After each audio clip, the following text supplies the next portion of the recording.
Nay thứ bảy mà có lịch cúp điện nguyên ngày á, cho nên sáng sớm thức dậy bắt nồi cơm lên. Cá này thì bữa trước á, ông chồng mình ông bắt ở dưới mương á, mình bằng mình bỏ tủ lạnh. Bữa nay á, thì mình đem ra mình kho tiêu ít. Nhà mình á, thì bữa nay cúp điện cũng làm món ăn đơn giản thôi. Cá kho tiêu với lại ăn với chuối. Rồi nói chuối chín 2-3 quầy ăn không hết. Làm cơm với đồ ăn xong á thì mình để đó đi, mình chở hai bé lên chùa chơi. Bữa nay cúp điện tới tối. Đây công viên đằng sau chùa nè, bị gì luôn rồi nè hả?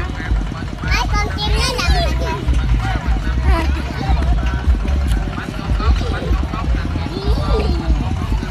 Cái miệng cười, cái miệng liếc nha. Đây bây giờ mình sẽ đi thẳng vô chùa. Đi lại đây nè, lại đây tượng này nè. Wow, hình Phật bự quá.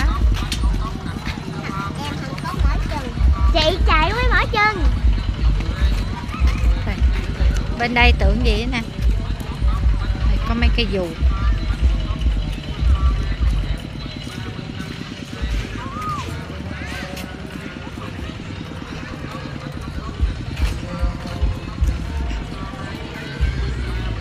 Qua đây nè, qua đây nè.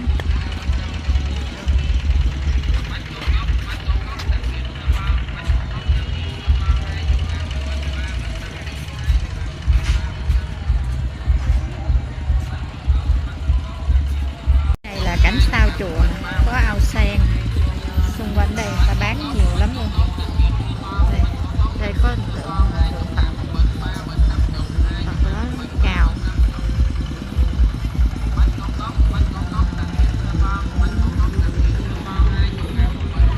Xung quanh ở đây thì người ta trồng bông 10 giờ nè. Cái này ban ngày đẹp.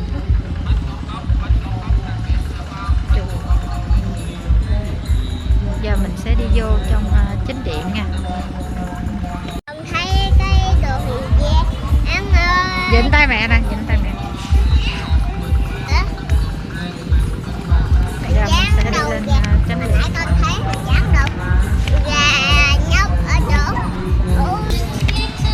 Viên đằng sau. Đứng trên bác em xuống thử rồi. Bé à. Campuchia Maha Công Nam Đại Diện Dân Namaskar Campuchia Tập Bộ Trạc Ero Penai Kasomoi Setiap Mengkul Bang Strup Praka Chukan Jabran Nabong Srai Somaban Sekedai Sok Sekedai Jabran Ciri Roh Orang Cek Fulman Jangan Tapi Tetap Tới Cek Fulman Tapi Cek Fulman Bismillah Tới Sekedai Sok Có cả miền Tàu Cánh Các Bạch Tràn này hãy đi vô drop stop đấy đấy là Đi bỏ vòng vòng. vào xe của quay sẽ đi ra. han lời ho Ra đằng trước.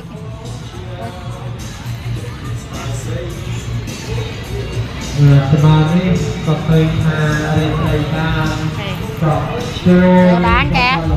Bán kìa phải không? Đây bây giờ là đi ra đằng trước. lên là cái gì để qua chuyện của lớn mà bao tháng có thể là Cái gì? cho mỗi người tập đọc còn chia này theo chia có thể tham tập lư nước lơ trong ta bay qua tiền phần lịch con cái to lương và con yêu to để làm rất thì người ta